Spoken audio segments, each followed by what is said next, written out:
Welcome. My my name is Amin Sadakhov. I'm a geophysicist and I'm a chair of the Europe Regional Advisory Committee, SG's Europe Regional Advisory Committee. And today we have also the vice chair, Anthony Price here, and we have also the chair for the Hydrogeophysics Committee, and Sina Sanyan. He will introduce himself later on. So a little bit about the today's about the European Regional Advisory Committee. We are a group of young professionals and seasoned geoscientists.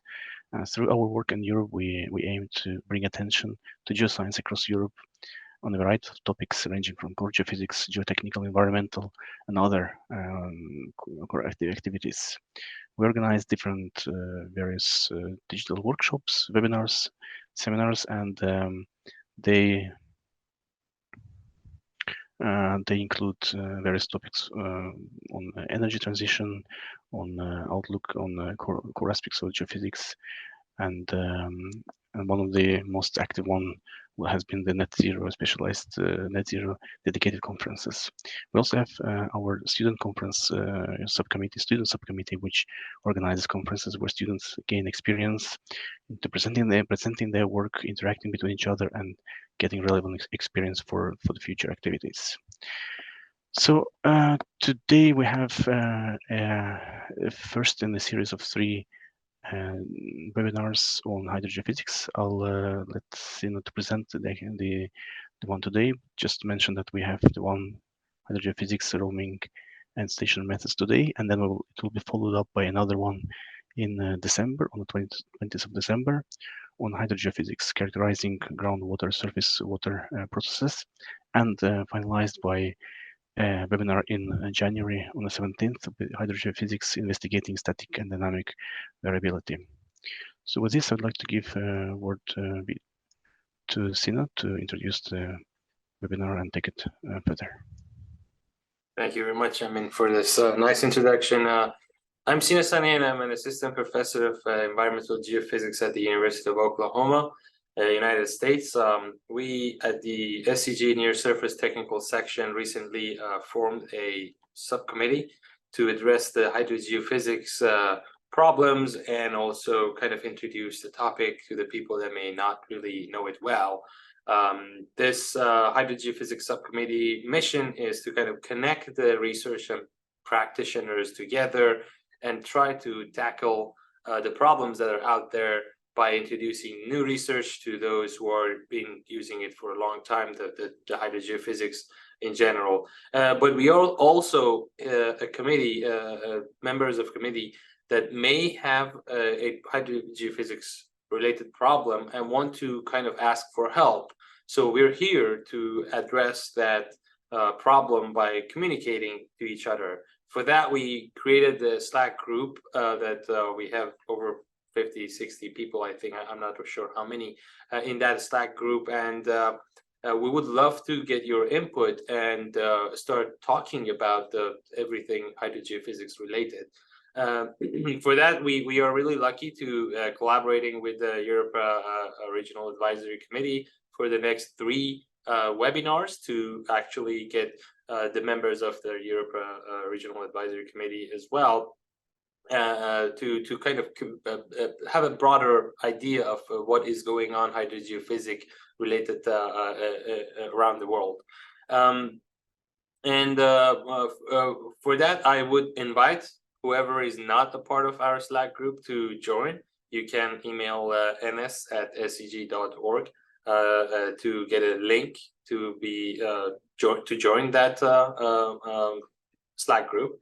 And additionally, we are trying to organize a workshop next year, hopefully fall 2024, a one-day workshop, virtual workshop that we will invite speakers to talk for us about different topics, hydrogeophysics related. And for that, I would really like to get your input. Every member's input matters, and we would love to hear from you. So please, in 1 to 2 sentences, just write down in the Slack channel, one of the channels we have, what would you want to gain if a one-day virtual workshop was held around the topics of the hydrogeophysics.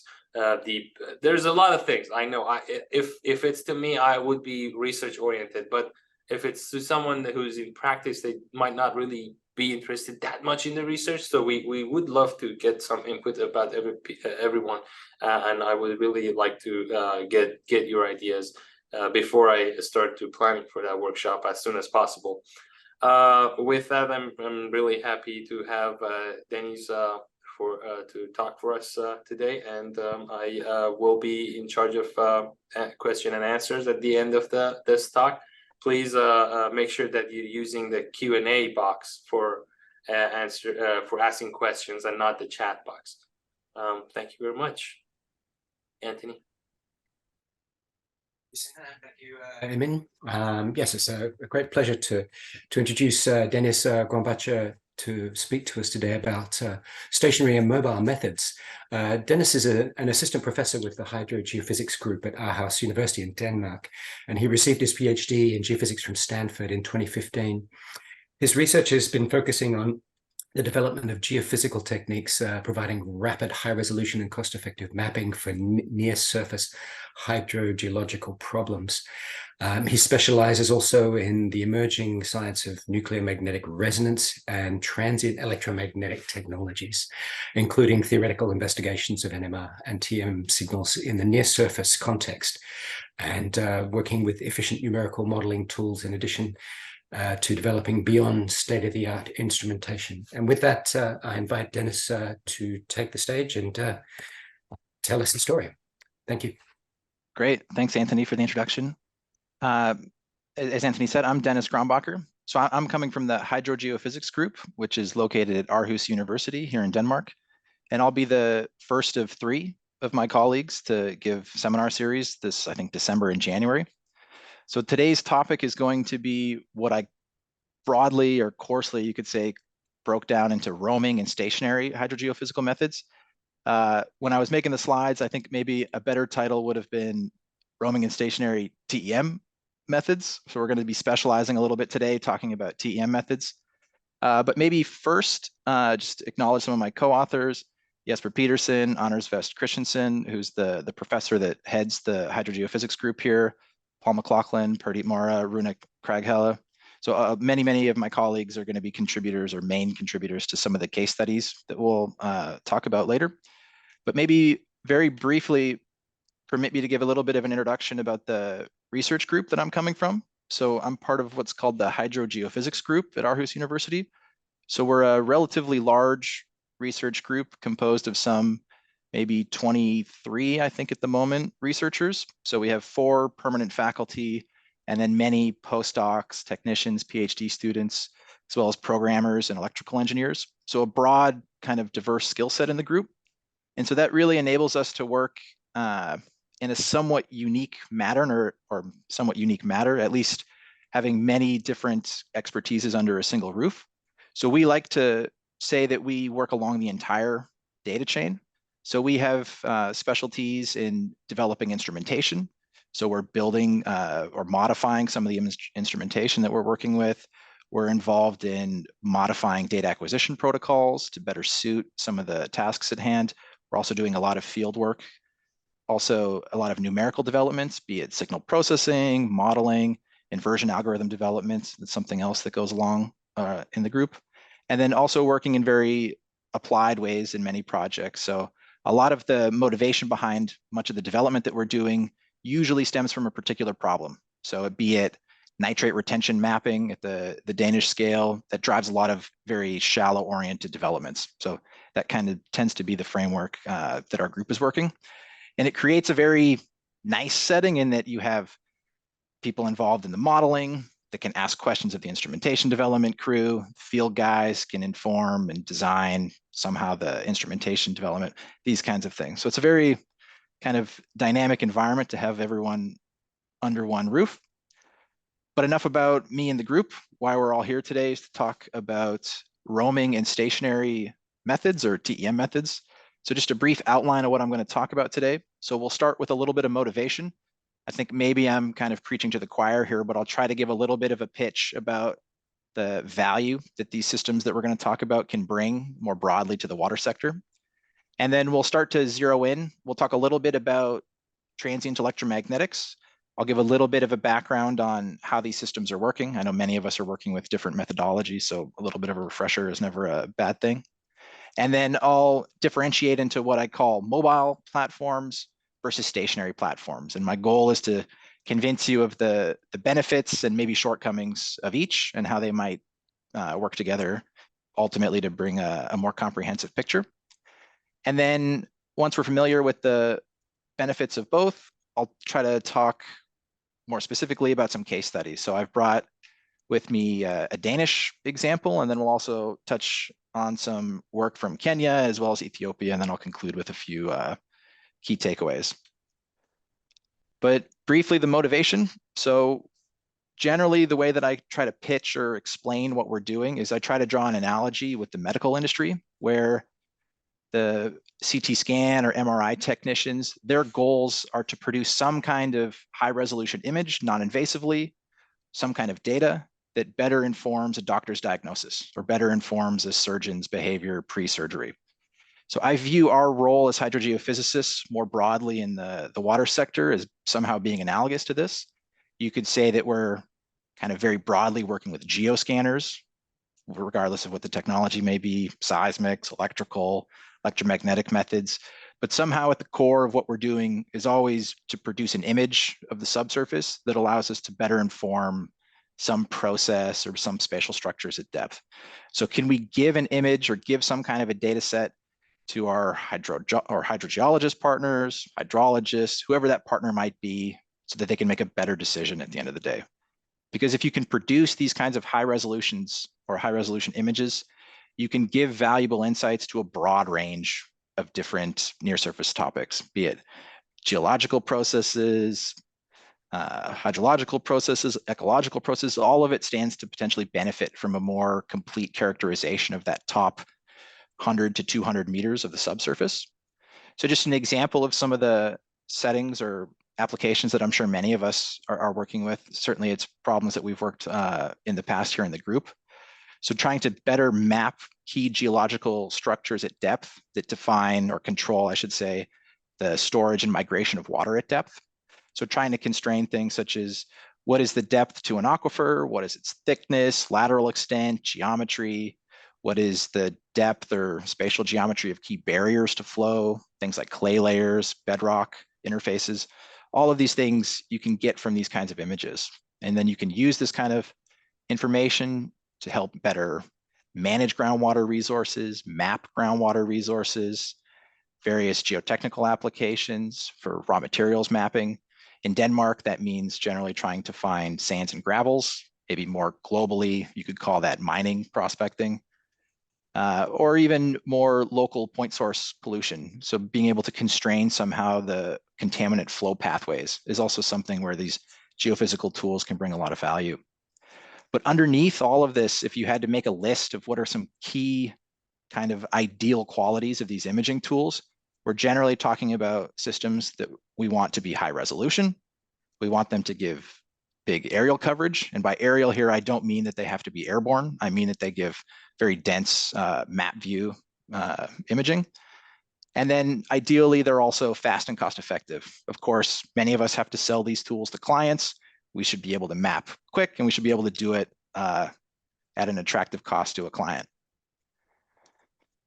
So in that vein, I think one methodology that has a lot of value is transient electromagnetics. This isn't to say that TEM is better or worse than any of the other technologies. This is just a method that we specialize in here in the group. So I think it's fitting that, of course, we talk about TEM. But what I'll do now is I'll give a little bit of background about how this TEM systems are working, and then dig a little bit deeper into the differences between the mobile and stationary platforms. But when we're talking about TEM, or transient electromagnetics, or what you might also hear called TDEM, it goes by a few names, we're talking about the electrical properties of the subsurface. So we're doing some kind of a measurement that allows us to image spatial variations and electrical resistivity at depth. And then what we're doing is exploiting the fact that key hydrogeological units can generally be differentiated based on their contrasting electrical properties. So because the electrical resistivity is affected by things like the sediment type, the ion content in pore water, porosity, all of these things are interesting hydrogeologically. So we're kind of exploiting the fact that if we map the spatial extent of a unit with relatively constant electrical properties, that's equivalent to somehow mapping a particular hydrogeological unit or a particular lithotype or something. So in the Danish context, what that means is that when we see units of consistent low electrical resistivity properties, we're generally interpreting that to be clays. When you see units of relatively consistent high electrical resistivity, in the Danish context, that's generally sands and gravels. And of course, this is something that varies every place you go. And so one of the things that I want to stress that's extremely important in all of these workflows is that the geophysics doesn't stand alone, but it's standing in parallel with supporting data sets. So things like borehole lithology logs, it's extremely important that we can locally calibrate this geophysics to geology transform, because otherwise you're still leaving a lot of assumptions going into these interpretations. So anything you can do to support that geophysics to geology transform is of course very important. More specifically, let's talk about TEM now. So this slide has a lot of moving parts, so let's just ignore those for a moment. But very quickly, the way a TEM measurement works is it's an inductive measurement. So we're working with magnetic fields and coils, and we require no physical connection to the ground, which is one of the chief advantages of this technique. But the way that the measurement is working is in this transmitter loop. So in this case, we would have a wire that's strung around the exterior of this kind of white frame that you can see here. And what's happening in that transmitter is that you're transmitting some strong current, it stabilizes, and then you're trying to turn it off as rapidly as possible. And the reason that it's important that you turn it off rapidly is that it creates a time-varying magnetic field that extends away from this transmitter down into the subsurface. And Faraday's law tells us that that changing magnetic field produces an electrical field that flows at depth, and that electrical field creates what we call eddy currents, or currents that are flowing at depth, and then our signal is arising from the magnetic field produced by those eddy currents. And then what I'm showing here in this red-blue schematic that's looping, this is the distribution of eddy currents and how they're flowing at depth following one of our transmit pulses. So the reason I show you this is that I'm trying to highlight that the location of these eddy currents migrates as a function of time. And so at very early times, right after we would turn off our transmitter, that's what we would call early gates or early data, so close to zero in this case. You can see that the currents are concentrated at very shallow depths. And then at later times, they're penetrating downwards and outwards, somehow often described as a smoke ring type behavior. And so this is just to highlight that with one geometry, so one transmitter receiver location, you're sampling the entire depth interval. So the typical output of one TEM measurement would be that you're getting a 1D resistivity depth profile. So this is a big advantage potentially compared to other methods where you may have to employ multiple geometries or multiple electrode offsets, these kinds of things. And then the colors here, blue just refers to currents that are circulating into the screen, and red currents that are circulating out of the screen. So just giving you some idea of the vortex of currents that's flowing. But what's important is that the behavior of these currents and the voltage of the decaying signal that arises from these currents somehow reflects the structure at depth. So this example here is just a 4-layer case. It's nothing special about this one. This is just to show you that it looks different. The idea being that the data we measure, the decaying voltages, is encoding the spatial variation of the resistivity at depth here. And that's really the name of the game with these TEM measurements, creating these eddy currents, and we're producing 1D depth profiles of the resistivity generally. And so now we can differentiate kind of coarsely into what I'm going to call roaming or mobile systems versus stationary systems, where the key differentiator between the two is that data acquisition happens while the system is in motion. And that's the criteria I'm using to define roaming. So all of these systems are based on exactly the same physics, more or less the same hardware, and they all have the same key components. So they all have a transmitter frame. So here in this example here, this red wire That's our transmitter frame. In the heliborne system, the transmitter coil is strung around the exterior of this frame. Here in the waterborne version, you have a transmitter cable strung around this frame that's just sitting on these 2 stand-up paddle boards. And they also each have a receiver. So the receiver in this case is housed in this white box. Here the white box is wrapped in plastic and sitting in a raft, you can see, versus the heliborne system either having a receiver mounted at the rear in what's called the 0 position, or with some systems having a central loop receiver here. But all kind of having the same components. It's just how they look and how they're mounted and the towing vehicle that's really the differentiator between the two. But today I'm going to focus on one of the versions of the system, what we call the towed TEM system or the TTEM system. So this is a method or a system that was developed here in the Hydrogeophysics group over the past 7 or 8 years. But we primarily work with this system the last 5 or 6 years. So that's why I'm going to focus today on this form of a roaming system. So to give you an idea of what it looks like or the key components, so you would have some kind of a towing vehicle. This could be an ATV or a quad bike, small tractor, snowmobile. We've even used donkey carts. You can get creative, something small that doesn't have a lot of metal. Trailing some distance behind that, you have our transmitter coil. So when you look at pictures of this system in the field, the large contraption that's driving around, the whole purpose of that system is basically just to keep your transmitter as a square. That's the only real reason that you need that large frame. And of course, to make it towable. And then at the rear, trailing some distance behind, you have your receiver coil. And then to give you a picture of what this looks like in the field, so this is some videos taken of the systems from some surveys in Zimbabwe and Togo. So typical mapping behavior, you're driving anywhere from maybe 10 to 25 kilometers per hour while you're collecting the data. This is really terrain and comfort level of the driver restricted. Typical mapping production, you're talking about in more structured field-like settings, maybe 100 to 200 hectares of mapping per day. In more unstructured mapping, you're generally talking maybe somewhere between 20 to 80 kilometers of linear driving distance. Again, this is strongly affected by the terrain. But because we're working with a miniature version of the system, you could say, or at least a smaller version of the system, the trade-off that you pay for that increased mobility is shallower depth penetration. So this kind of a system, this is generally relevant for imaging maybe between 75 to 100 meters depth. This varies, of course, with the local resistivity. But one of the benefits of a system like this is because the TEM measurement that we're performing can be done so quickly, we're talking about a repetition rate of some 800 to 2000 hertz. So you're doing some 2000 measurements per second continuously as you're driving.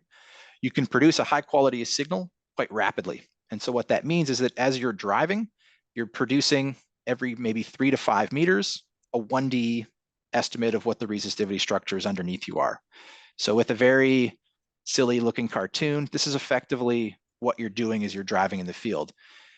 You're driving and slowly dropping these 1D results, almost as if you're creating kind of a ribbon as you drive along to produce some kind of a quasi 2D or maybe a quasi 3D image at the end of the day, depending on how densely you drive, whether it's grid or whether it's more kind of a roaming structure. And then just to show you what it looks like in between field sites, this is often the natural question that comes up, how mobile is this system? When it breaks down into basically a truck bed's worth of equipment, and then you have a secondary vehicle that's carrying the ATV. So in terms of mobilization, these systems are very easy to mobilize and really only require a field crew of maybe 2 persons generally to operate a system like this. So that's what we can broadly define as roaming systems. Now to talk a little bit about stationary TEM systems, or more classically maybe called ground-based TEM systems. So the physics and the hardware are more or less, again, the same. You have some box that's housing your transmitter, your receiver electronics, it has a GPS generally, maybe has some kind of a user interface, or maybe is controlled by an app, something to operate the system. And then when you're showing up at a new site, you're carrying with you some coils of wire, and you're unwinding those coils to make a transmitter loop. like you would see here. So the transmitter loop is generally on the order of maybe 40 to 100 meters in dimension, so quite large loops compared to the mobile systems. And then you're laying out generally a secondary receive loop that's most often placed at the center in what we call this kind of central loop configuration. And then you're connecting those back to the instrumentation and you're performing the measurement. But the advantage of having this much larger transmitter loop is that you have much deeper penetration. So with systems like this, you're generally talking about penetrating on the order of maybe 200 to 300 meters. Again, it depends on what the local conditions are. But an advantage of these systems is that they're quite terrain accessible. If you can walk or access by foot, you can generally do one of these measurements. I've been stabbed by many a spiky tree or spiky bush doing these types of measurements. So if your field crew is willing to walk there, you can generally do a measurement there. And again, it's a relatively lightweight system, so it's not a lot of equipment that requires transportation between sites. And to give you an idea of how quickly you could do a measurement like this, generally when you're arriving on site, to laying out the loops, to doing the measurement, to breaking down the loops, you're usually talking about a maybe 20 to 25 minute time period. So an experienced field crew, you're generally looking at maybe somewhere between 15 to 20 measurements per day. Maybe a less experienced crew or a more challenging field terrain, maybe you're closer to 5 to 10 measurements, but just to give you an idea of the production rates. And then just to condense that down into a more practical chart, this is also, of course, something that people generally ask to see. The differences between the roaming systems, which would be these upper two, the airborne and the towed systems, versus the stationary, most simply, at least to a non-geophysicist, really breaks down to cost. So the stationary systems are generally cheaper to purchase than the mobile systems. The airborne versions are generally not sold as instruments. They're instead offered as services. So you would pay to have a survey done instead. But again, the costs for doing the airborne surveys, of course, because you involve an aircraft and a helicopter, they're of course more than the mobile systems. And it really boils down to what is the scale of the task at hand? Are you interested in mapping really large regional scale structures? If that's your goal, then the airborne systems are king. And that's really the ultimate method to do something like that.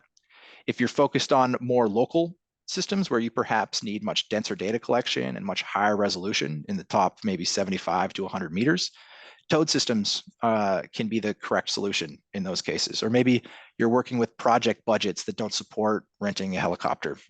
All of these things factor into what is the appropriate tool to select. And then, of course, another important difference being the depth of penetration. And this is the real kind of benefit between combining these two. And we'll see examples of this in the next, is that you can complement rapid data collection that's maybe shallow oriented with more sparse point scale stationary measurements, where you can complement the shallow with a much deeper penetration from the stationary measurements. But now let's go through a few examples. So I'll talk first about a survey done on an island here in Denmark called Endeleo. So this island is not too far from where I'm giving the talk right now. So it's about an hour's drive and an hour's ferry. The hour's ferry is really only like 12 kilometers. It's a slow ferry. But this is an island that is affectionately called Bunny Island to the Danes. So it has an exploding rabbit population because the last fox died many years ago. So there's no predators anymore. So the rabbits have exploded. But it's mostly farming that's taking place on the island. But it's a very popular summer destination for Danes. So there's a lot of summer houses and people who will stay there for vacation. So the population on the island goes up by a factor of 5 or 10 during the summer months. And the island is quite low lying. So the highest point on the island is only some 4 or 5 meters above sea level. And so given the low lying nature of the island and these fluctuating demands on their water usage, the region was interested in trying to better understand potential local groundwater systems so that they can either supplement existing systems or perhaps better safeguard their current resources. So what we're looking at in this map, just as reference, so this is about 5 kilometers long and about 5 kilometers tall. So the blue and black, this is showing locations where the TTEM data has been collected. So this is the roaming system. So the idea here was to exploit the rapid data collection nature of a system like this to give very dense spatial coverage over the full island. Eventually, the goal is to convert this imaging result into a hydrological model that'll be used to simulate the response of the island to various end member scenarios. But to complement the roaming data, stationary measurements were performed at locations where you have these yellow measurements, and these were done to better push the imaging at certain interesting features. So this was done as a phase 2 of the mapping, you could say. So given the results of the kind of broadly regional scanning rapid measurements, you can have some follow-up targeted stationary measurements done. But the advantage of doing that kind of a dense gridded imaging is that you get very comprehensive spatial coverage across a very large area. So the images that we're seeing here is what we call mean resistivity elevation slices.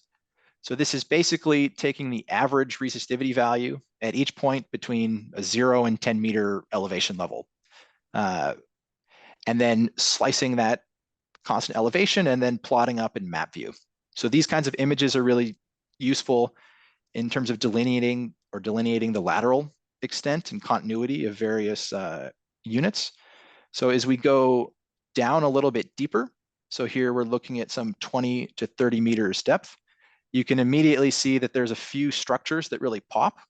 So what we're seeing here in the blues, these are the Paleogene clays, but right running through the middle of the island, we have this very large paleochannel structure. So this is an old paleochannel that's been infilled with glacial tills or more sandy material. And this was a feature that they didn't know that existed prior. Most of the drilling that had been done is extracting water from a relatively shallow, unconfined system, kind of in the southeast of the island here.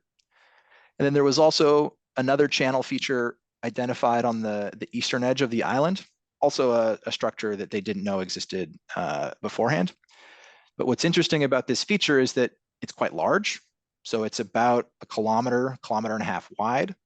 And as we continue to go deeper and deeper, you can see that this is quite thick as well. So it's some 50 to 60 meters deep. It's about a kilometer wide, so a potentially very large groundwater reservoir. But the reason that the stationary measurements bring value to this kind of a survey is that there wasn't certainty that we were imaging the base of that unit. We weren't sure that with that shallow unit, we were penetrating all the way to the base of that valley structure. So this STEM, or the stationary measurements, they were sent out to perform transects crossing that structure in order to push our penetration depth beyond what the mobile system was capable of doing. And then what you get when you combine the two data sets is what we call a resistivity profile that we're seeing here. So you have elevation plotted on the vertical axis, distance. So this is some 300 or 3.5 kilometer long line that we're looking at here. And in the center of this line, you can see that valley structure. But then when it's complemented with these individual stationary measurements, you can see that they're punching much deeper. And we're certain, or we're improving the certainty that we're actually capturing the base of that valley structure here. And one thing that's important to note here is that the stationary measurements and the roaming measurements, they're not inverted jointly. They're treated separately here in the imaging result, but there's a very strong agreement between the two. They're pretty consistently estimating the same depths to that interface, and they're pretty consistently estimating the same ranges of resistivity across the same depth intervals. And this is a consequence of the fact that we work with calibrated systems. So one of the things that we do is every time a system is used pre-survey, it's going to a test site, it's highly characterized, and we ensure that it's reproducing known data profiles. And so there's this calibration process that you're doing where you can have confidence that even though you're using multiple instruments in an imaging campaign, you can be sure that they're going to agree with each other. So this is a very important aspect of combining systems like this, is that you have this kind of a calibration approach. But these are structures that are being converted to hydrogeological structures and then are going to be shared with partners in order to construct some kind of a hydrological model. So this will help them better constrain the structural inputs to their numerical groundwater modeling platform. Another example, so this one is coming from Kenya. So now we're in northwest Kenya in what's called Turkana County. So In the map view here, we're working in a place called Kakuma. So Kakuma town, which is a town of local Kenyans. So it's about 50,000 people, you can see here. And then the Kakuma refugee camps, which are much larger, you can see kind of here. So the Kakuma camps are home to some 300,000 approximately refugees. There's also another refugee camp here called Kalabay that's just off screen. That's another, I believe, 60 or 70,000 refugees. But this is a very arid region of Kenya. And so there's a shortage of water. And at the moment, they can supply about 17 liters per day per refugee. And this is below the recommended 20 liters per day per refugee requirements from the UNHCR. In the township, it's even more grim. So they're able to supply at the moment about 7 liters per day per person. So there's pretty severe water rationing that takes place within the town. And so there was, of course, a desire to try and supplement the water resources, the groundwater resources that are supplying the camps. And so we were participating in a training program just this past August, where we were working together with partners at the Turkana County water offices. We were training them in the use of these TEM methods. And as a part of that training program, we spent a few days mapping around the Kakuma area. So this was also work, it's important to mention the other partners. So it was done with NGO partners at Water Mission, IsraAid, and Peace Winds Japan, as well as with partners at the USGS. So John Lane was key in this work as well. And then also to mention supporting partners, Paul Bowman and his team at BGC. So they've worked in this area for many years with a lot of success now. But the difficult thing is that because this setting is on the edge of the Rift Valley, it's extremely heterogeneous. And so this is something that they've had manifest in really variable borehole success rates in the region over many years, is that you can drill boreholes at one location, they come back salty or they come back dry, and then 500 meters away, you get a very productive bore. And so it's extremely complex, the plumbing under these areas. And so the unfortunate reality is that it translates to really low success rates for many of these boreholes. And so for many of them, so for example, the township, you have 50,000 people that are dependent on a very finite number of functioning boreholes, on the order of 2 to 3 boreholes in any given moment. So extremely vulnerable situation. So the idea was to support future groundwater mapping or groundwater drilling activities by trying to help improve the spatial coverage of some of the geophysical data.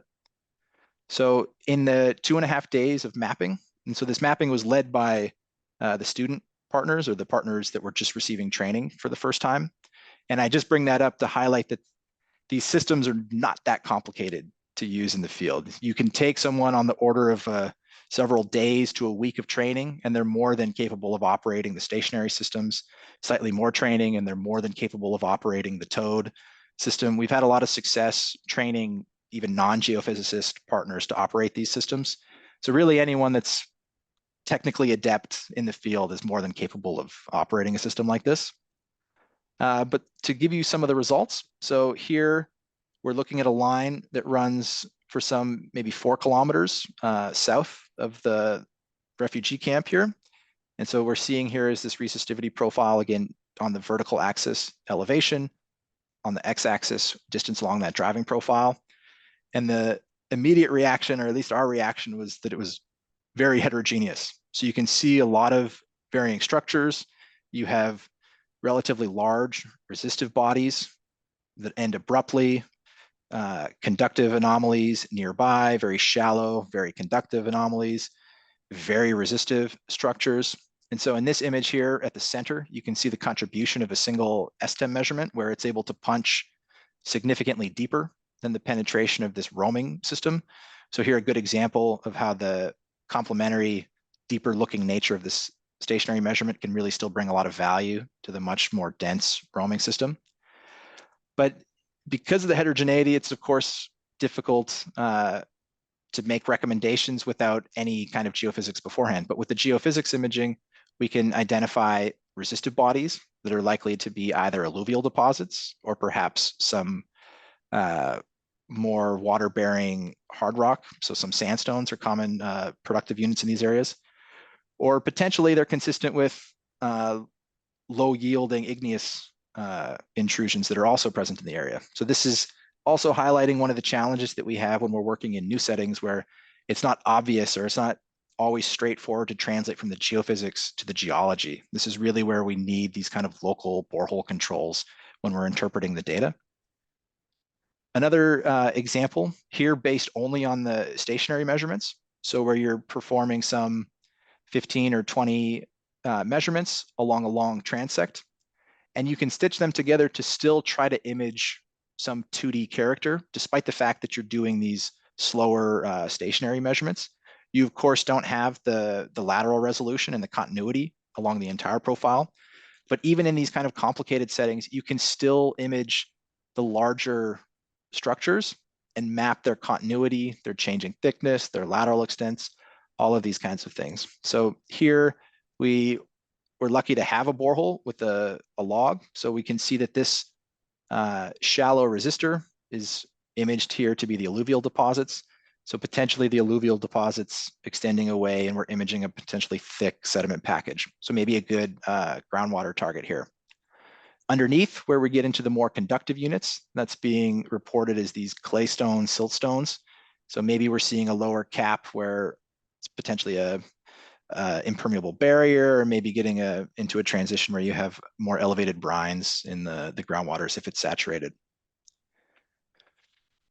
But again, just another way of looking at the data. So when you have this dense spatial coverage from the roaming measurements, you can get a lot of benefit from viewing these things in map view. So you really get a good illustration of some of the lateral continuity of the various units. So in particular, in the southern stretch of the imaged region here, you can see this very large resistive structure that's present over a wide depth interval. So it's present to at least some 40, 50 meters depth. So this is potentially some paleo channel that's present under the current river surface, or it would also potentially be consistent with some kind of a hard rock intrusion. This would also manifest as a more resistive anomaly without some kind of borehole supports or further or follow-up drilling to confirm. You kind of stuck with this ambiguity in interpretation. It could be sediment-filled paleo channel, or it perhaps is just this kind of shallow bedrock.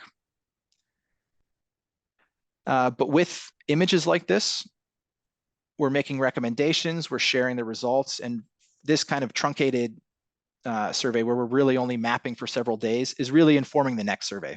So there's a need to expand these results to build the survey to a much larger extent away from the river channel. And this will be the work of Water Mission, who now have their own stationary and their own roaming systems based in Kenya. And so they're going to be growing this survey over the coming years. How am I on time? I think I'm doing okay. I'll go fast through the final Ethiopia example. So now we're flying to southeastern Ethiopia. So to orient ourselves, this is the Dolo region of Ethiopia. So this river here is the border between Ethiopia and Somalia. And then down here you have Mandera in Kenya. So this is kind of where those three countries all touch. But along this river channel here, which is called the Ganali River, you have a string of refugee camps that are home to some 250,000 or so refugees. And at the moment, the refugees are almost entirely dependent on the surface waters from the Ganali River to meet all of their water needs. And so there's an interest from UNHCR to support or supplement their water reserves with groundwater solutions, in part because the surface water of the Ganali River is often quite far from where the camps are, often some several kilometers to up to 25 kilometers in one scenario. So of course there's a distance issue, but these systems where they're extracting the surface waters are also generally diesel generator driven systems. And so the fuel prices can fluctuate quite wildly in these very remote settings, also fuel availability. So they're very fragile, vulnerable systems. So they'd like to supplement them with potentially solarized boreholes. But it's not an easy setting to work in. So this is a hydrogeological map showing that you have some alluvial deposits along the dominant river channels. But once you move away from the river channels, you're basically expecting to work in these karstic, fractured, low yielding, low permeability aquifer systems, basically. And in fact, most of the drilling that's done in the area is more or less tracking out the river channel network. So the modus operandi for hydrogeologists in the region is don't bother stepping more than 5 meters away from the river edge, and don't bother drilling more than 20 meters deep. So you're effectively somehow still dependent on the surface waters, just filtered through the sandy riverbanks. So you can see here this manifest is this map showing all of the locations of existing boreholes. You only have a single borehole that's drilled any serious distance away from the river in this case. So the goal of the survey was to try and get a better sense of the top 1 to 200 meters potential prospecting for a groundwater system within the camps away from the river. And so we were employing the mobile TTEM system, where you're seeing examples here from what's called the Melchedita camp on the left and what's called the Kobe camp here on the right. So black lines are showing locations where the TTEM toad data has been collected. Red dots showing locations where the stationary data has been collected. And this survey, when we were there, was challenging, to put it frankly. When we arrived, it hadn't rained for a couple of years, but we were met quickly by giant rainstorms for the first kind of week and a half that we were there. So everyone was very happy and excited, except for us, because it made our lives very difficult. And the consequence of those giant rainstorms was that it made it very challenging for the toad system. So it turns out sourcing an ATV in many of these settings is quite difficult. So we did what we call tuk-tuk TEM. So we were working with a local three-wheel motorcycle, and it was less than ideal, you could say. But here we really benefited from the accessibility of the stationary systems, because despite the fact that it was very muddy and challenging terrain, you could still walk to most places. And so we weren't as limited with the stationary measurement as we were with the toad systems. But the benefits of the stationary systems really shined here in that most of the interesting features in the area were happening at much greater depths, so beneath what the toad system was able to penetrate. So it turns out the river valley was surprisingly conductive. So over many, many years, there's been this salinization of the shallow soils. And so we were basically in many cases met with very conductive top 5 to 10 meters, which had a really limiting effect for the penetration of the mobile system. So you can see here the penetration depth was often restricted to maybe some 30, 40 meters. So very shallow looking in that case. So it really benefited from having the stationary measurements that along a transect, you could still punch significantly deeper, kind of seeing through that more conductive cap. And so you could see the potential existence of more large scale, kind of regional, you could call moderate resistivity structures.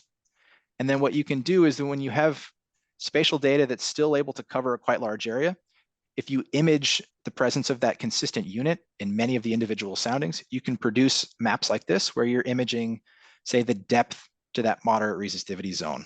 So what you're seeing here is that this unit is encountered at relatively shallow depths in the northwest nearby this Melchedita camp. And this unit is dipping as you go towards the southeast here, as you get closer to this Kobe camp. And given the resistivity ranges that you're seeing in that unit, which are relatively consistent with the ranges of resistivities that we're seeing nearby the kind of shallow boreholes that they're producing from the rivers, it's reason to suspect that maybe if saturated, this is an aquifer system that may contain water of similar quality to what they're producing from at the moment. But the problem is that you don't have any supporting borehole information to confirm or deny that hypothesis. So data like this is followed up with recommendations to do some kind of exploratory drilling to confirm the identity of this unit, or to confirm or deny the hypothesis that this is maybe a attractive groundwater target. Another quick example, I'll maybe zip through. I can see I'm going a little long, but this is a profile running from the Halloween camp all the way to the river's edge, terminating at a location nearby an existing borehole. And so what you're seeing here as you move towards the river, you see once you get into the river bed itself, or not the river bed, but the flats surrounding the river, it gets extremely conductive. So this is that concentration of high salinity soils. But once you get to the river's edge, you can see this resistive anomaly pop out. So this is resistive because it's the fresher river waters flushing the riverbanks. So in this case, because you're able to approach the river's edge and image next to a known productive borehole where you're getting fresh waters, you can form an archetype for what you can go searching for at other locations, other riverbanks where you're imaging potentially either consistent features, which would suggest that it could be an attractive target, or features that are maybe different than this, which would suggest maybe they're not an attractive target. And then just one final example I'll go quickly through. So this is the other refugee camp that they call the mountain camp. So it's called Bocomayo. It's located some 25 kilometers from the Ganali River, but they're still producing all of their water supplies from pumping directly from the Ganali River. So they actually have to pump from the river up over this little small kind of hilly range and then down to Bocomayo. So they're pumping river water some 25 kilometers. This is booster station number 2. In the distance there, you can see the hills. So the river is some 2 or 3 kilometers on the other side of those hills. So it's an extremely expensive system that they're reliant on. So they were very motivated to find some kind of a groundwater resource. But in this mapping, it was a really great illustration of how some kind of pre-survey remote sensing investigation can really inform the field practices. So what we were able to locate with the assistance, or what I should say, our partner at the UNHCR hydrological or hydrogeological offices, they were able to identify the presence of a regional fault structure that you could see here in the visible imagery. So I've tried to highlight it here with this dashed yellow line. And this structure actually continues for some 40 or 50 kilometers further. So it's a quite large regional structure. But what was interesting is that if you continue to follow this lineament, when it crosses this river channel here, which is the lowest in the elevation locally, when you look at this image in the NDVI, or the Natural Difference Vegetation Index, you can see that from year to year, at the peak of the driest season, you always have resilient vegetation at this spot. So giving some kind of an indication that you have some groundwater supported local ecosystem. And then when we were on foot and walked to this spot, when you look at the riverbanks at the location where that lineament would cross, you can see clear evidence for a very significant fault scar. So kind of horizontal layering present to one side of the fault, and then a lot of deformation happening in the center here. And working in the riverbeds was challenging, to put it lightly. So there's few bridges in areas like this. So generally, when you're crossing these river channels, you're having to cross directly through the riverbed itself. So anytime there's any kinds of rains, it gets extremely difficult to access the riverbeds. But this is where the stationary measurements again shine, in that you can walk and cross these features, you can walk along the riverbeds, but with a vehicle, it becomes borderline impassable.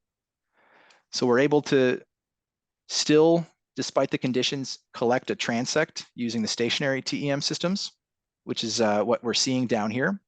So this sounding at this location is closest to the location where you have that lineament. But when we compare it with the only other borehole log that's drilled away from the river channel here, we can see in that borehole log where they were producing from some fractured weathered limestone, they were producing from a unit that's imaged to be about 10 ohmmeters. And what we're seeing consistently is that deeper unit at this site is about twice as high resistivity as that unit. So if the conditions are similar as this nearby borehole, which is nearby, some 10 kilometers away in this case, we can maybe make some inferences that if the conditions are consistent, we could hope that this is somehow fresher than the waters that are being produced at this nearby borehole. But yeah, that's a few examples. So just some quick takeaways. I hope that the message that you take away from this is that the mobile and stationary systems are extremely complementary. It's not that one system is the correct system for every problem. It's that together they help kind of address the weaknesses of the systems. So the slower moving, deeper looking system is a natural complement to the shallow oriented, rapid mobile system. And that the decision to use one versus the other, or perhaps both, is based on practical decisions. What is the scale of the imaging problem at hand? What is the budget of the problem at hand? What is the terrain? All of these things should factor into this decision. And of course, this is also should be extended to say that the application at hand and the imaging target at hand, you should also be choosing the hydrogeophysical method that's best suited to it, so that the parameters that you're measuring should be most sensitive to the features that you're trying to image. So This is not to necessarily say that TEM is the only solution or always the solution. You, of course, have to tailor the specific methodology you pick to the problem in hand. And thank you all for joining this morning, this afternoon, this evening, whichever it is, and I'm happy to take questions.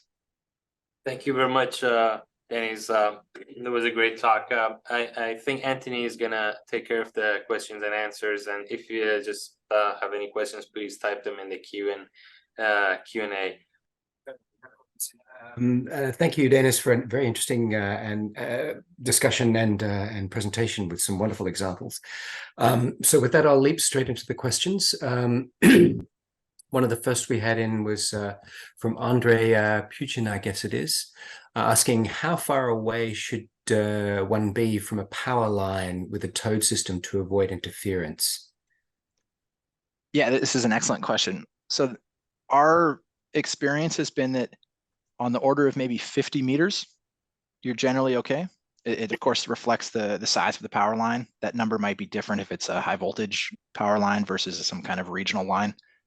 But usually on that order, 50 to 100 meters, you're safe, and potentially maybe a little bit closer. I know some of the guys in the group might pinch my arm and say 25 meters is the answer, but if you're being conservative, 50 is probably a safe bet.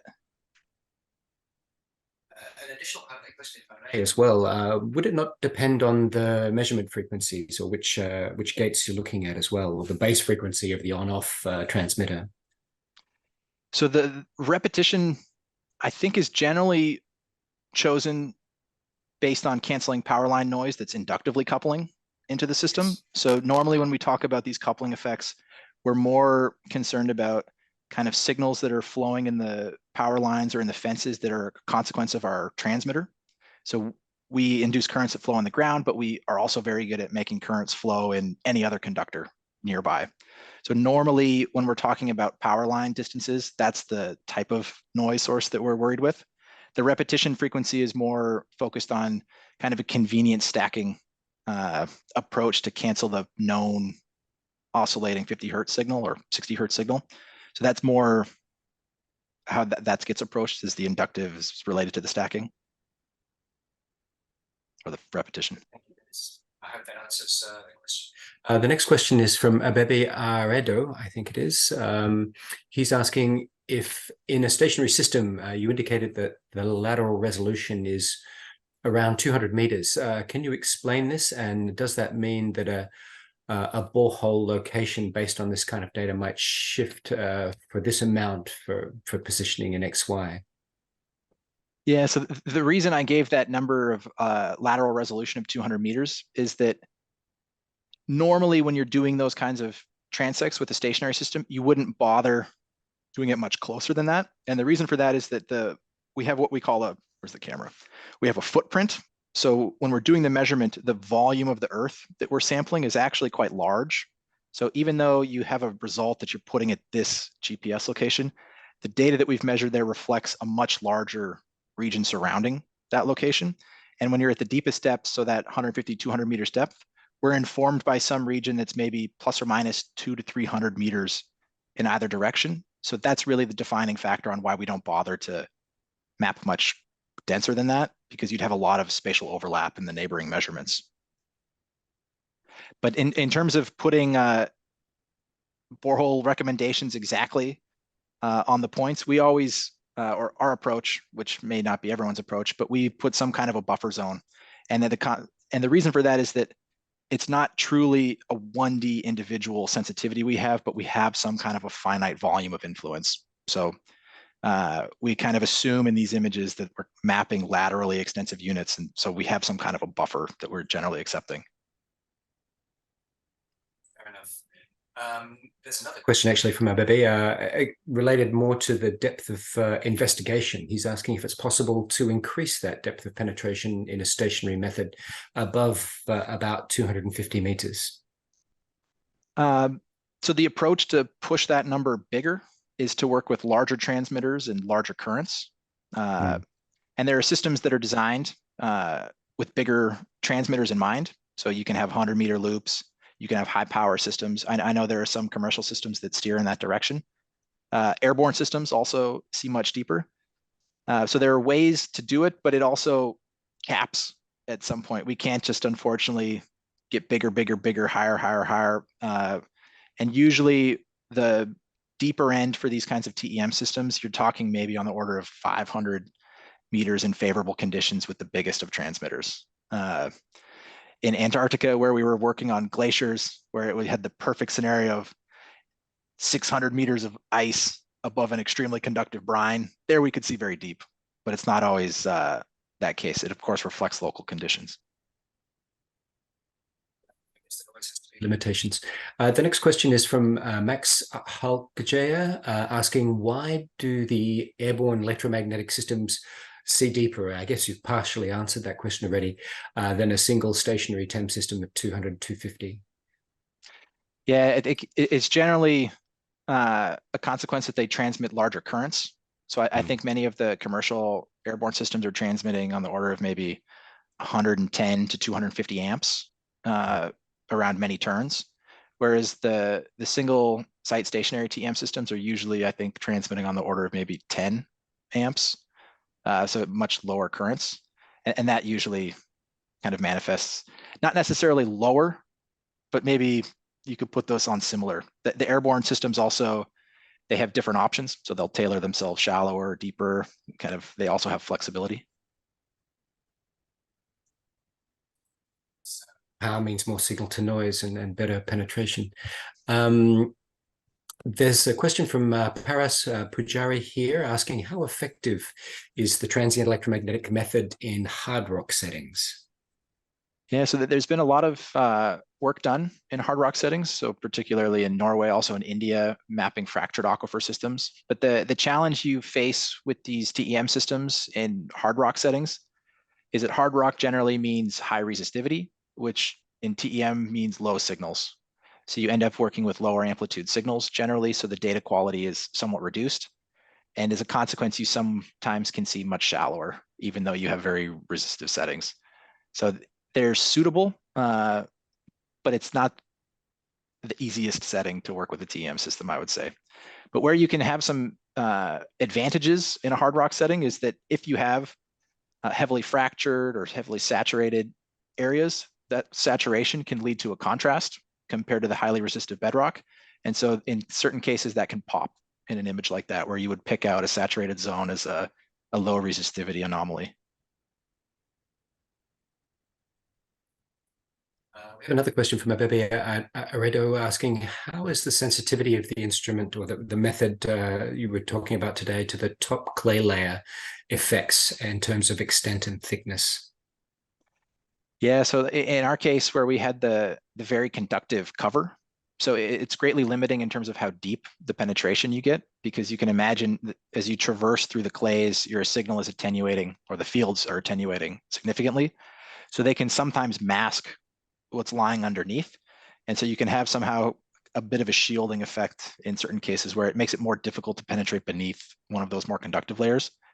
But in terms of imaging resolution and thickness of clay layers and these kinds of things, it varies as a function of depth. So you have sharper resolution at shallower, and that resolution gets coarser as you go deeper and deeper.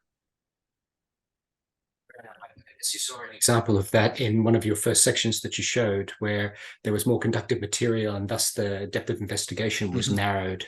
And when you had the more resistive channel, paleo channel with more sands and clastics, the depth of investigation was greater again. Okay, the next question, if I can keep going, is from Matthew Noteboom asking, what transform or inversion have you used to produce the resistivity depth sections? Good question. It was one of mine too. Yeah, so in our group, we work with an algorithm called Aarhus-Inv. So this is a geophysical forward modeling and inversion platform. So it can handle many different data types, TEM being one of the main ones that it's often used with. But it's kind of your classic Levenberg-Marquardt deterministic style inversion. So we're working with many layer smooth L2 norm style constraints. I hope that answers the question.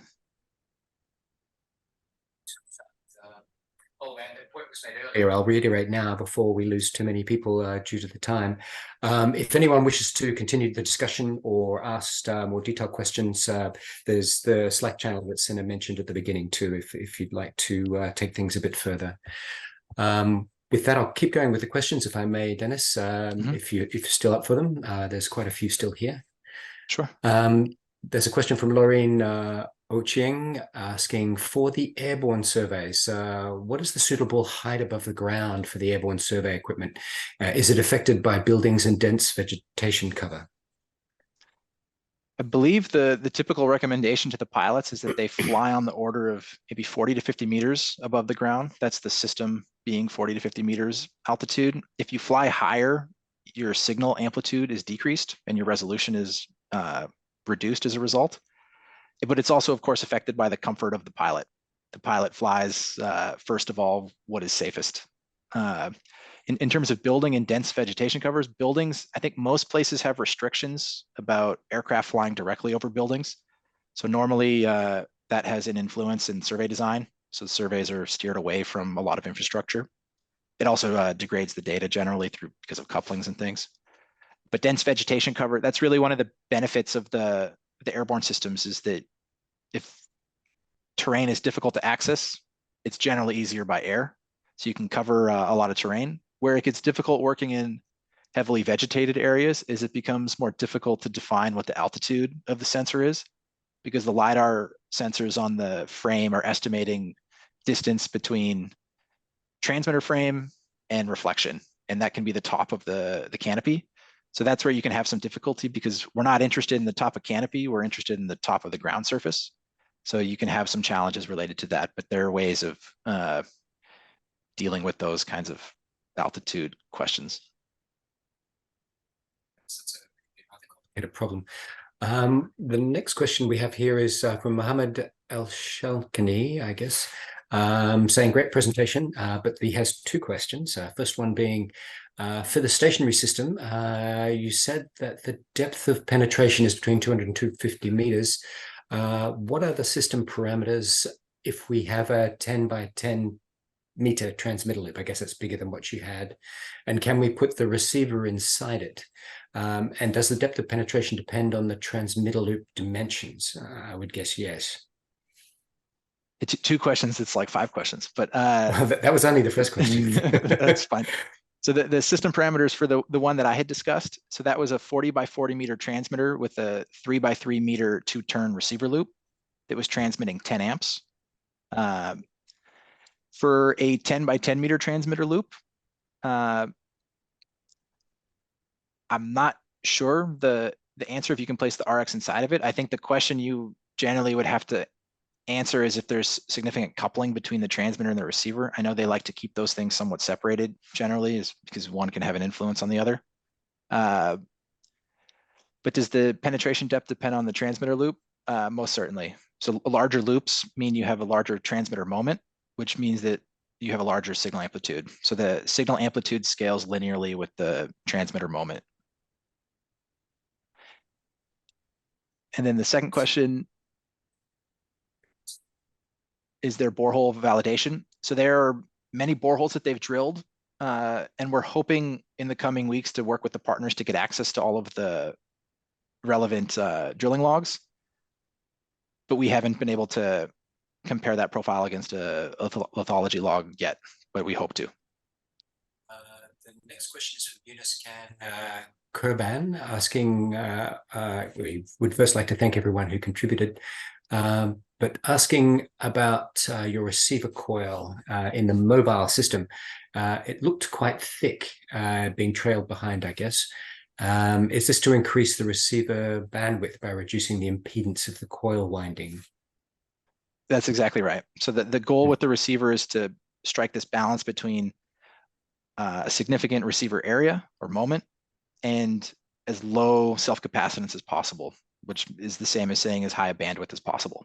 So that's really why it's done. So it's wound with vertical separations between coils or between windings in order to reduce that self-capacitance and increase the bandwidth. We have a question from Theodore Ash asking, what happened in the very last survey? Was water found at depth? Stay tuned. So that there's been no follow-up drilling yet, unfortunately, but we hope that in the coming months or year, UNHCR will secure funds to do that exploratory drilling and confirm or deny the current hypothesis. There's a question from Hamza Wahid asking, what is the role of faults in that case? I suppose that's referring to that last one as well.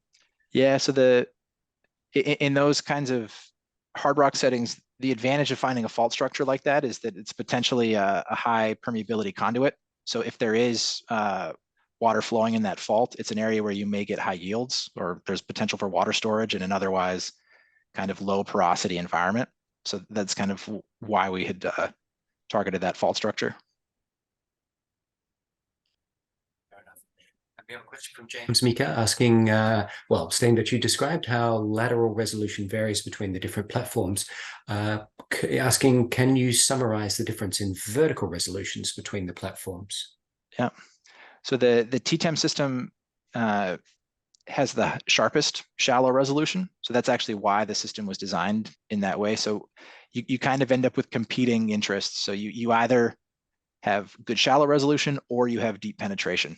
So that's kind of the trade-off generally. So in order of sharpest resolution, it would be the smaller towed systems with the sharpest shallow resolution. And then for the airborne versus stationary, it would depend on the particular transmitter and systems you'd be working with. Okay, thank you. And we have another question from Zubida Nemer asking, who's saying, firstly, it was an amazing talk and very insightful, but also asking about the application of this technique in mapping seawater intrusion. I guess there would be a resistivity contrast there. Yes, so there's been a lot of work using these kinds of TEM systems to map that fresh salty or the fresh brine interface. That's a very good imaging target for these kinds of systems. So we're very good at delineating that kind of high resistive to low resistive contrast. So there has been a lot of work in that front. We have a question from Jeff Pettifer asking, what is the practical resistive limit, resistivity and or resistivity thickness product, I guess they're referring to, of the mobile, stationary and airborne system, where it is difficult to define the difference between the resistivity and the resistivity thickness product, or 2 times that value? That's a good question. Yeah, also a difficult one to give a quantitative answer to. Yeah. So the TEM systems, that's one of their benefits compared to, say, a VES alternative. So another way of doing the 1D resistivity profile is that they display less equivalence. So some of those classical equivalence scenarios, they also have their own equivalences, but where it gets difficult to differentiate the resistivity is in the high resistive limit. So we've seen this in surveys where we've contrasted the TEM data with ERT data, for example. So we would see a high resistive limit measurement where we're reporting maybe 300, 400 ohms, but the resistivity results from the ERT are saying 1,000, 2,000. So that difference between those two estimates is that when you get in the very high resistive limit for TEM, you're talking about very low signal contribution. So you're kind of poorly constrained in that limit. So depending on the inversion framework, what you're seeing might kind of be restricted by the smoothness constraints that you're imposing. These kinds of things factor in, but it is that high resistive limit where you start to lose resolution of the kind of quantitative resistivity value. From somebody who's anonymous asking, how long does it typically take to collect a measurement with the STEM system? I guess that means the stationary one. Yeah. So with the systems that we had discussed in this talk, where you're working with 40-meter loops, you're talking probably on the order of maybe 20 to 25 minutes for a full site that's showing up until fully breakdown. And that's with measurement times of maybe 2 to 5 minutes. So the rest of that time is actually laying out the loop and breaking the loop down. So that, of course, takes some amount of time. And depending on how fast and good you are at that, that affects a lot the speed. We have a question from Sala Volopala that I think is related to actually the first question, asking how far from metallic obstacles, for example, metallic fences, should one be so that they don't interfere? I would guess that's again that 50 or 25 meters.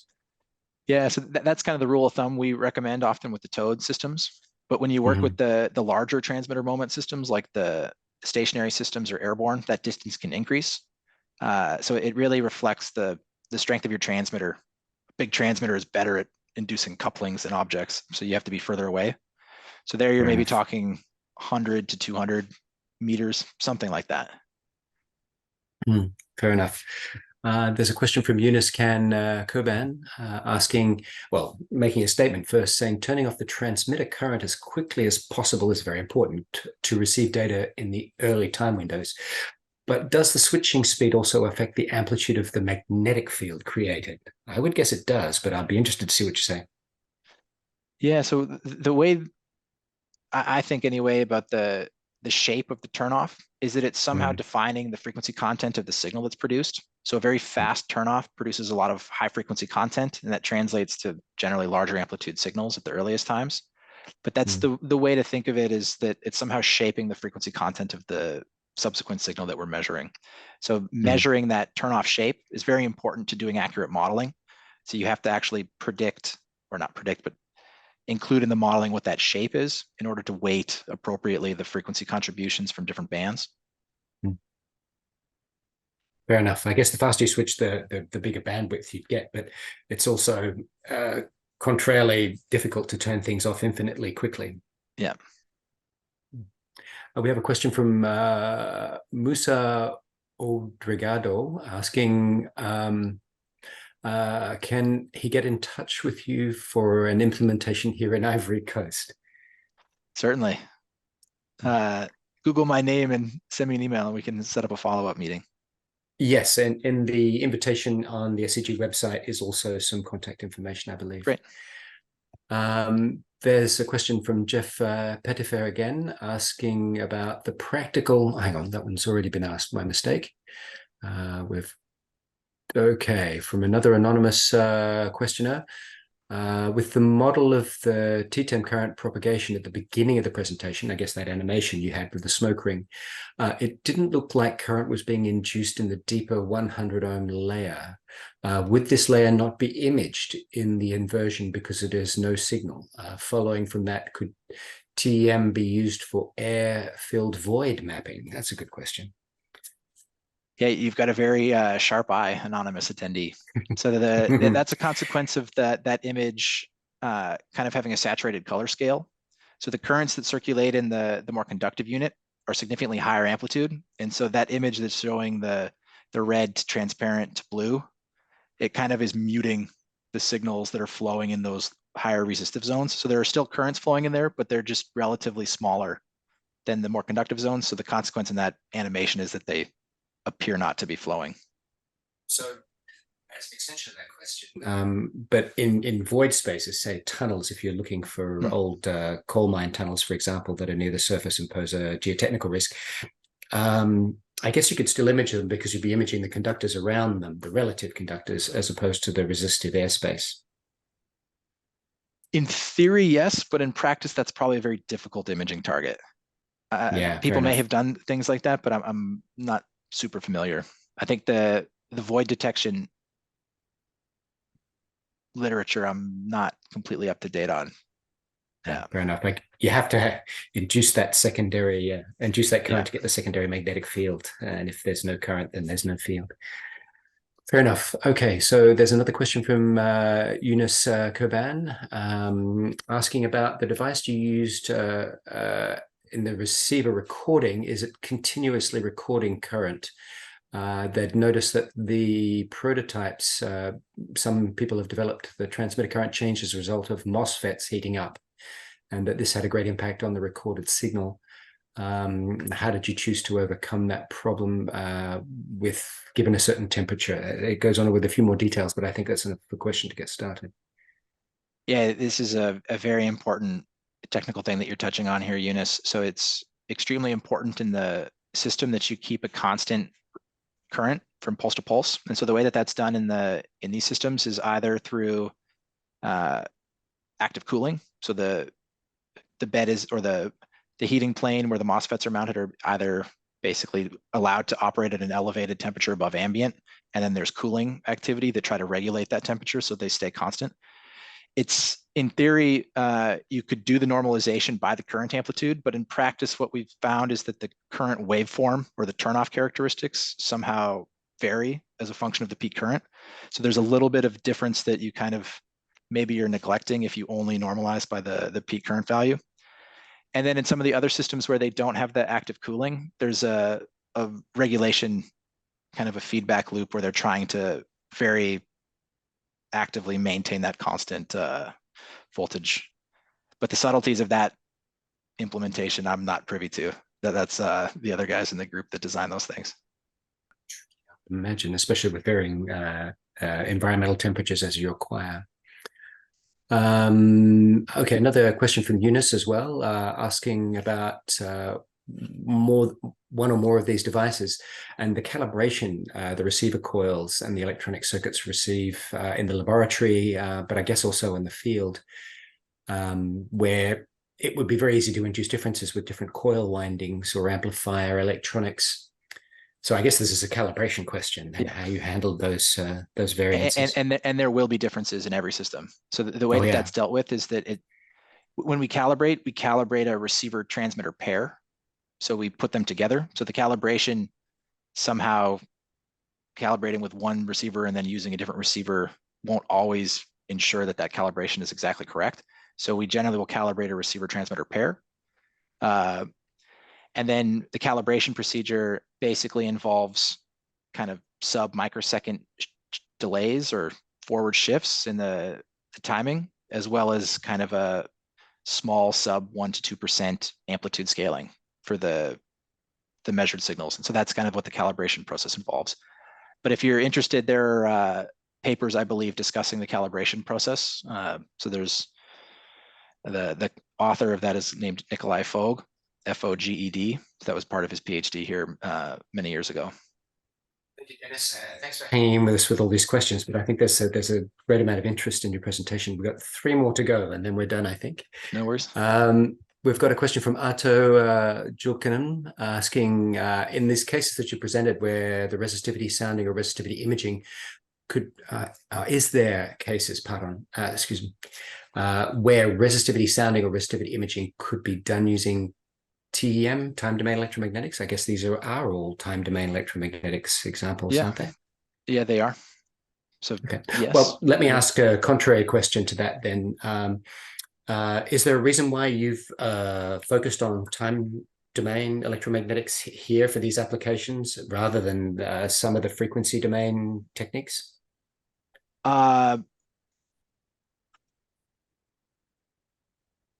It's primarily because we're a TEM group. So this is the instrumentation that we've been developing for many years. I think one of the advantages of the TEM system is this kind of full depth resolution within a single measurement. So not having the need for many offsets or many frequencies to be collected. I'm trying to think of the other reasons. I think there may be also sometimes challenges with calibration that are maybe, I think that the real answer is legacy. So we're a TM group, and so we do TM things. Fair enough. And it was kind of a loaded question on my part too, because I know that if you want depth of investigation, time domain systems are often better than frequency. There was a question also related to the earlier inversion question, asking whether you could just share the name of the platform used for the inversions. I guess it is the Aarhus one you mentioned earlier. Yeah, yes? It's called Aarhus Inv. And if you're interested in using it, you can find a registration link. So it's an executable that can be used free for academic use. You just have to email the professor here in the group and he'll issue you a license. Second to last question from Shanza Michal. Can we use resistivity methods on the moon or any solar body like Mars to search for water reserves? And what would probably be the result? That's a good question. In theory, yes. So you would be mapping resistivity contrasts in the same way that you would be doing it here. Maybe there's, of course, less water, I would assume. So maybe I guess the short answer is yes. It may be practically challenging, of course. I'm not sure if there's satellite-based TEM systems, but maybe they're coming in the future. Who knows? No, resolution might be a challenge. I know there are satellite radar missions that can see fairly deeply on Mars because it's very dry, of course. There was thanks from Eric, Nora, and Mark saying thank you for the photos of the donkey tem and the tuk-tuk tem. He liked those very much. And the last question from an anonymous person again, saying great talk. You mentioned an application in Antarctica. Did you use the TTEM and STEM systems there? And how did they work in very cold regions? Referring to temperature control. Yeah, so the surveys that had been done in Antarctica, so that was flown with the SkyTem system, so the airborne system. So there was surveys in 2011 and 2018. And then in 2017, there was also surveys done with the WalkTem system, so a ground-based TEM system. And they work very well in the cold. It's easy to regulate the temperature because the ambient is so low. You can maintain a very nice temperature, and it's more, can your fingers and toes stay warm enough than the system? Well, that's all the questions we had, and I think the fact that we've run quite late shows a great deal of interest in this, and I hope if people are still interested in more detail and more discussion, there's the Slack channel that Sina mentioned to continue on. With that, I'd like to thank you very much, Dennis, for an excellent presentation and your participation and patience with us today. Emin, did you have any closing remarks or comments? Thank you for a great, very good presentation, very good involvement from audience and very good questions. Thank you for Antenna as well for running the Q&A session very well. Thanks, Laurie, and we also thanks SEG for organizing this webinar. And please follow up on the Slack channel that was mentioned earlier on, and continue discussion there. Thank you, Dennis. Great, thank you.